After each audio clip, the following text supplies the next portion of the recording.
आज मैं आपको वृंदावन की एक ऐसी सत्य घटना के बारे में बताऊंगी जिसके बारे में शायद ही आपने सुना होगा।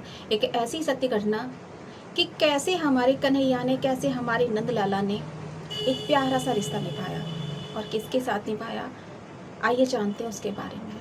तो वृंदावन के पास ही में एक झील है, प्रेम सरोवर झील, जिसके कुछ दूरी पर, 2 कोस की दूरी पर, उसी के पास में एक गांव है, मंठ गांव।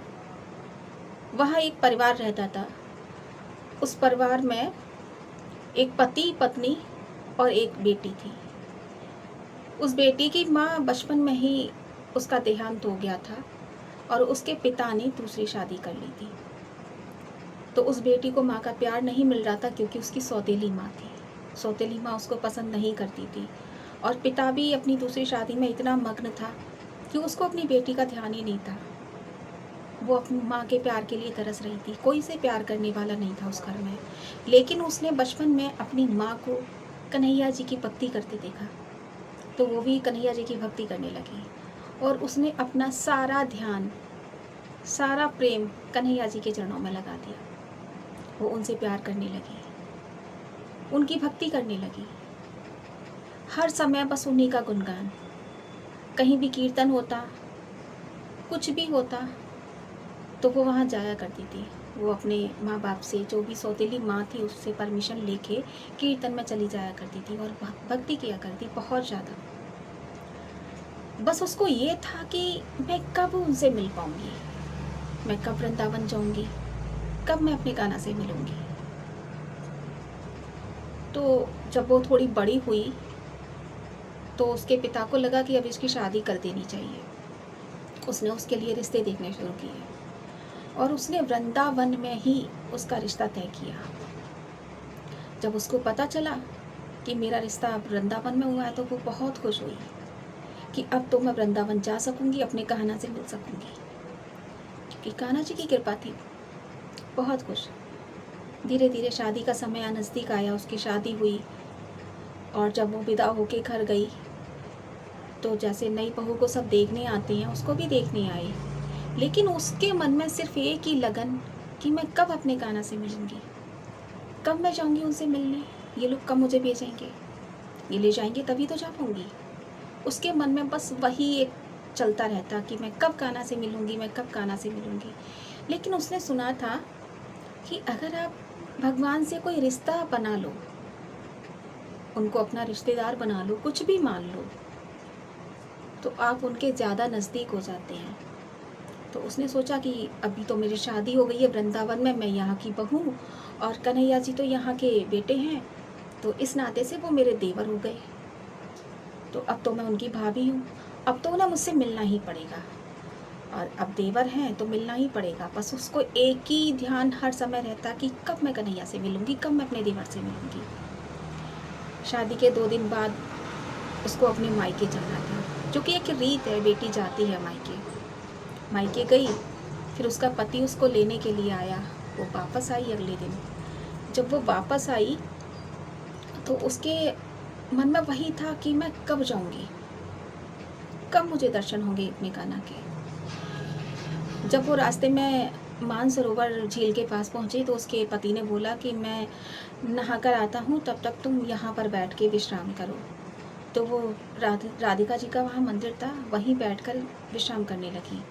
लेकिन उसने घूंघट निकाल रखा था क्योंकि वहाँ की रीत थी, वहाँ की बहुआ मुँह को ढक कर रखती थी, मुँह खोल कर नहीं रखती थी। तो वो बैठी बैठी बस मन में उसके एक ही चल रहा था, कब मैं जाऊँगी, कब मैं अपने देवर से मिलूँगी, कब मैं कान्हा से मिलूँगी। उसके मन में सिर्फ वही।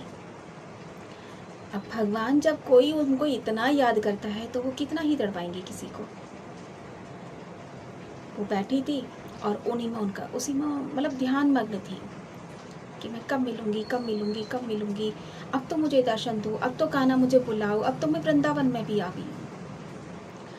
तो उसे एक आवाज़ सुनाई दी, भाभी घूंघट खोलो, अपना चेहरा नहीं दिखाओगी। तो वो थोड़ा सा सहम गई कि किसने मुझे आवाज़ दी, मैं तो यहाँ अनजान हूँ, मुझे तो कोई जानता ही नहीं है, कौन है। तो उसने अपने घूंघट को थोड़ा और कस के पकड़ लिया क्योंकि उसने घूंघट खोलने की बात की। अब वो कुछ 12-13 साल का बच्चा वो उसके घूंघट को पकड़ के खोलने की कोशिश कर रहा है और उसने अपना घूंघट कस के पकड़ा हुआ है कि कहीं ये मेरे घूंघट को खोल ना दे, नहीं तो बदनामी हो जाएगी, किसी ने देख लिया तो कहेंगे अरे फलाने की बहू तो मुँह खोले थी और मैं तो नवविवाहिता हूँ। तो उसने और कस के पकड़ लिया। अब कन्हैया जी मुँह खोल रहे हैं, वो ढक रही है, वो खोल रहे हैं, वो ढक रही है, बस यही चल रहा है। और आखिर में कन्हैया जी ने उसका मुँह खोल दिया। वो कान्हा को देख रही है, कान्हा उसको देख रहे हैं, बड़ी बड़ी आँखें, सुंदर सा रूप, और वो एकटक देखती रह गई। अब बोल रहे हैं भाभी मैं आपका देवर। इतना बोल के वो पास भाग गए वहाँ से। उसने झट से अपना चेहरा ढका।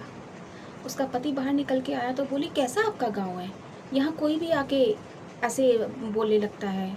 अभी एक बालक आया और वो ज़बरदस्ती मेरा मुंह खोल रहा था, बोल रहा था भाभी अपना चेहरा दिखाओ।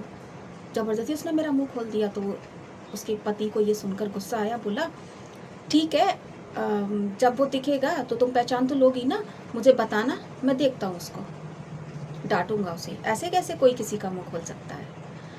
ठीक है, वो अपने घर गए।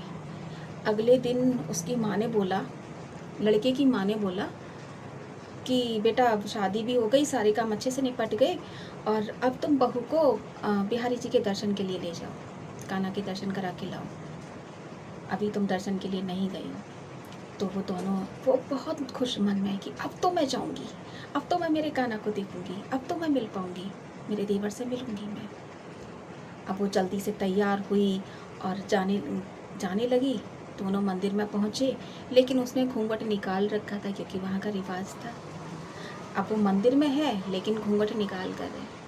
तो उसके पति ने बोला कि अरे तुम मंदिर में घूंघट क्यों करके रखा है, तुमने घूंघट रखोगी तो फिर कान्हा को कैसे देखोगी ठाकुर जी को, ठाकुर जी तुम्हें कैसे देखेंगे।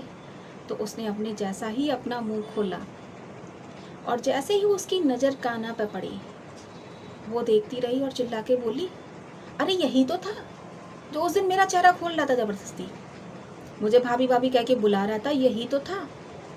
अब सबको वो कान्हा के रूप में दिख रहे हैं, बिहारी जी के रूप में दिख रहे हैं, लेकिन उसको वो वही बालक दिख रहा है जो उस दिन उसका चेहरा देखने आया था, उसको भाभी कह के बुला रहा था, वो वही बालक था। जब उसने ऐसा बोला, उसका पति दौड़कर उसके पास आया, वो बिहारी जी को देख रहा है, अपनी पत्नी को देख रहा है, कह रहा है कि इसकी इतनी भक्ति, ये कितनी मन की साफ है, इसकी कितनी लगन है भगवान में कि ठाकुर जी ने स्वयं इसको दर्शन दिए हैं। वो अपने पत्नी के पैरों में गिर गया, चरणों में गिर गया और कहने लगा धन्य हो तुम कि तुम्हें भगवान के दर्शन हुए। लोग यहाँ जिंदगी निकल जाती है, भगवान किसी को दर्शन नहीं देते। ये एक सत्य घटना है। ऐसे हैं हमारे कान्हा जी कि अगर दिल से कोई उन्हें अपना मान लेता है, एक रिश्ता बना लेता है, तो वो उसके हो जाते हैं। उसने उनको देवर माना तो उन्होंने उनको भाभी माना। मेरी कहानी आपको कैसी लगी मुझे कमेंट पर बताइए और राधे राधे ज़रूर लिखिए। जय कान्हा।